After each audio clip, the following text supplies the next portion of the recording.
One of the best days of the NBA any given year is the trade deadline day. I mean, seriously, I'm just in class, just on my Twitter, trying to refresh the page over and over and over again, literally all day. And it's crazy. It's crazy every year. And I through the middle, I was kind of thinking, man, like this is the craziest one we've had in years. They're kind of all just wild.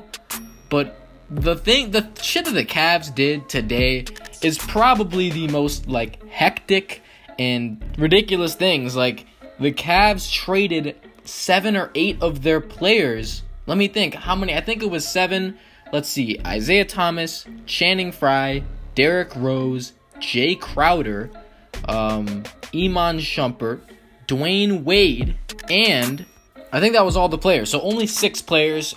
Only 6. They traded 6 fucking players from their team, and of course they traded their 2018 first round pick, which, I mean, normally a Cavs 2018 first round pick would probably be anywhere between like 27 and 30. However, the Cavs this year have been looking to, finish worse than they have in previous years, and depending on how this trade works in their favor or not, we'll see. Maybe they can climb up and make that pick worse, or if they drop even more, that pick could be even more valuable. In this video, I'm going to break down a few of these trades and try to,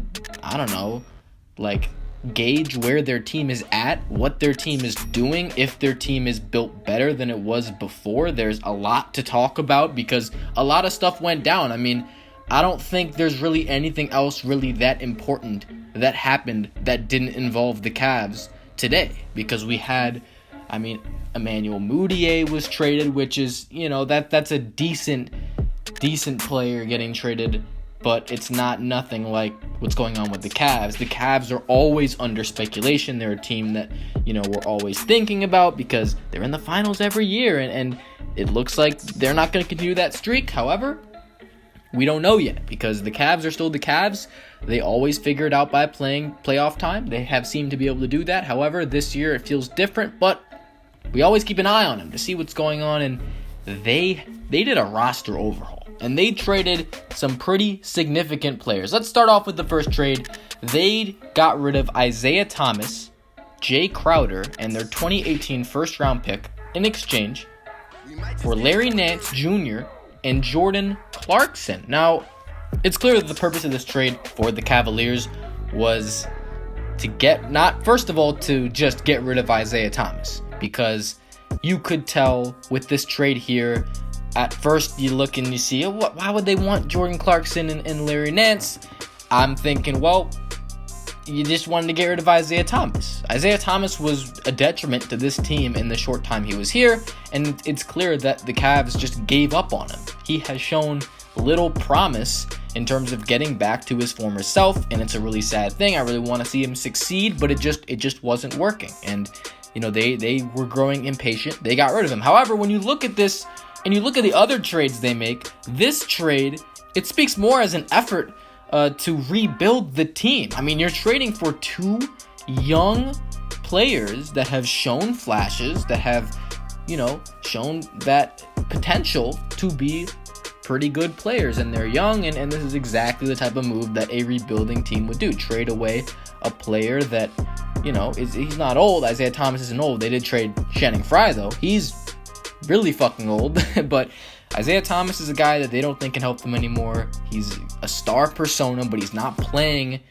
like a star right now, and they're getting young players, and it's very interesting. A lot of people didn't like this move, but I gotta say, when are you quitting on Isaiah Thomas? How long are you going to give him? And the thing is, the Cavs, they expected Isaiah Thomas to be better by now. Maybe these rusty games, they could have been dealing with it right when he came back. But after a few weeks, you gotta get back to what you were doing. You can't be playing like this. And to be honest, he wasn't really showing any signs of getting back. He had a few decent shots in each game, but he rarely had a game where he shot over 40%. That's awful. He's shooting something like 33% since he came back. I don't know if the exact number, but it's in that ballpark.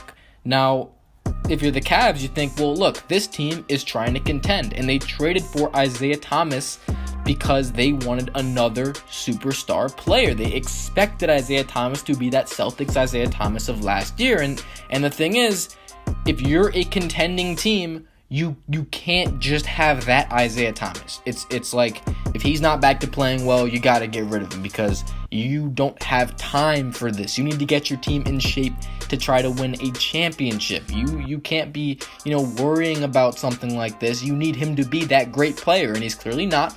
So they had to get rid of him. And you know what? It might seem like an impatient move, but a contender has to be that way. You can't be, giving him so much time for this. He should have already gotten back. And there really is no guarantee that he is going to get back to that form, which is, like I said, it's a sad thing, but it is what it is. Now, the Lakers, we can talk about that a little bit. I want to talk about the Cavs mostly, but the Lakers traded for Isaiah Thomas. They traded, most importantly, Clarkson and Nance, just so they could free up some salary cap space. They want to be able to sign some big name free agents, and with that trade they were able to free up cap space. And it's interesting to see that, like, okay, they're letting go of some young players, some talent. Maybe these guys aren't future stars, but they can certainly be good players.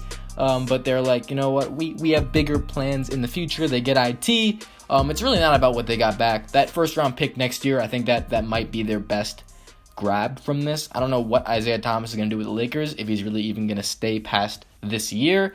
It's not certain any of that stuff right now. Now let's talk about the next thing they did, which was getting rid of Jay Crowder and Derrick Rose and landing George Hill and Rodney Hood. Now, getting rid of Jay Crowder, I'm not sure how much I really like this move, because I don't think that Jay Crowder's performances were really a problem for the Cavs. I don't think he was one of these guys that they needed to get rid of in order to perfect their team. However, they're clearly looking to make a different type of team, and adding Rodney Hood is very interesting. Rodney Hood, he's a pretty good player, and I'm kind of surprised the Jazz gave up Rodney Hood just for Jay Crowder. It really, because they waived Derrick Rose. Derrick Rose I think they said they're planning to waive him, so he's going to be a free agent.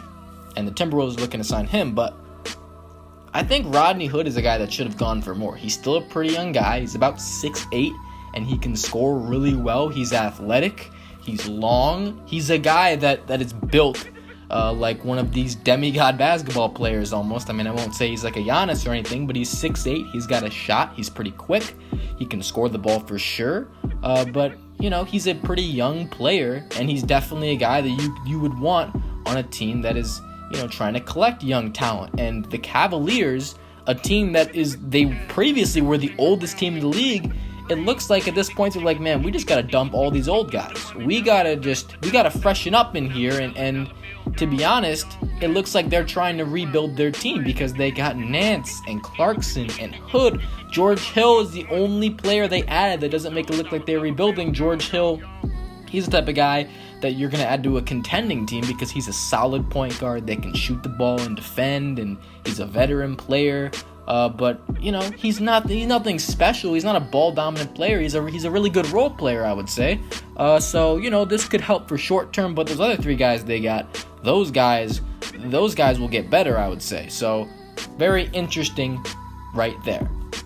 Now, the last guy they got rid of course, was Dwyane Wade. They sent him to Miami for a second-round pick, and this is the thing that kind of baffles me. What type of team is sending Dwyane Wade or giving Dwyane Wade away for essentially nothing? A second-round pick is really not anything valuable to anyone. It's like if you think that, the trade is like ever so slightly uneven, like you just throw in a second-round pick. Just have the second-round pick. It's a gift. Like, you don't need a second-round pick. A second-round pick is 95% of the time nobody. So, I mean, they throw the second-round pick to Cleveland, and Cleveland gives them Dwyane Wade. Look, I know Dwyane Wade's an old guy, and I know that he's not what he used to be, but I'm very surprised that they just gave him away for that. If you're a team trying to win a championship, you wouldn't give Dwyane Wade away for a second-round pick for nothing. You wouldn't do that. And it's clear the Cleveland Cavaliers are rebuilding their team. It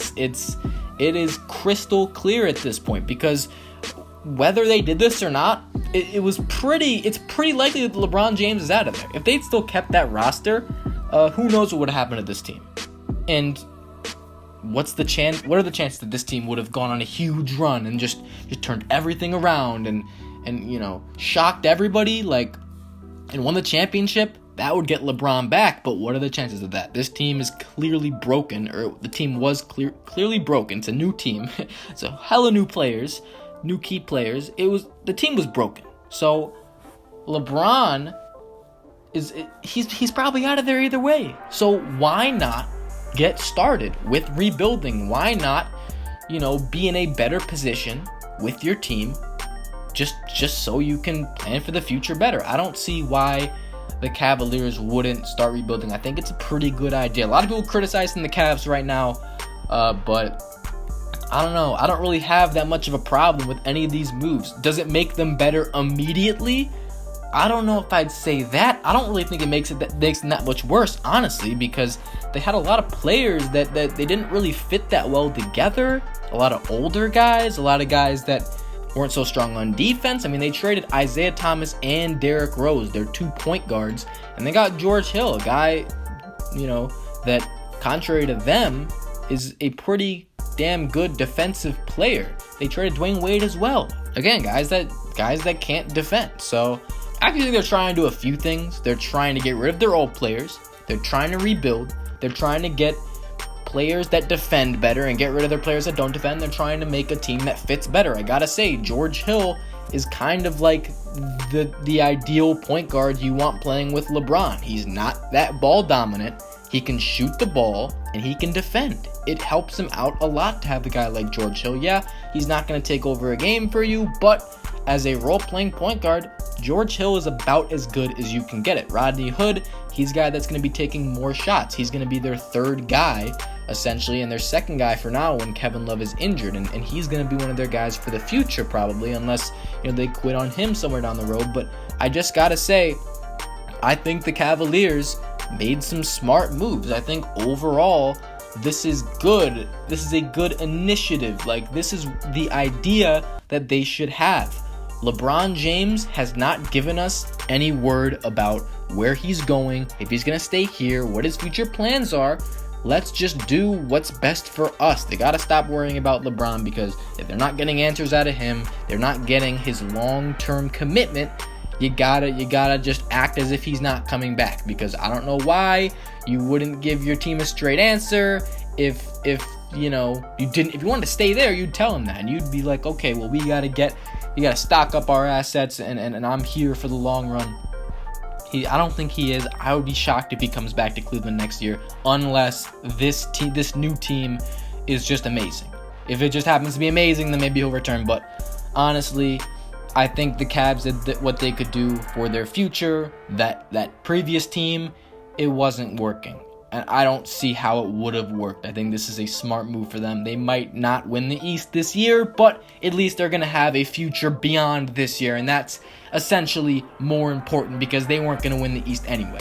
This is going to do it for this video. Let me know what you think about what the Cavs did. Do you think they made some good moves? Do you think they screwed up? Let me know what you think about that. Hit me up on Twitter. You can discuss, argue with me, whatever. Subscribe if you're new. Like if you enjoy. And I'm out. Thanks for watching, y'all. Peace.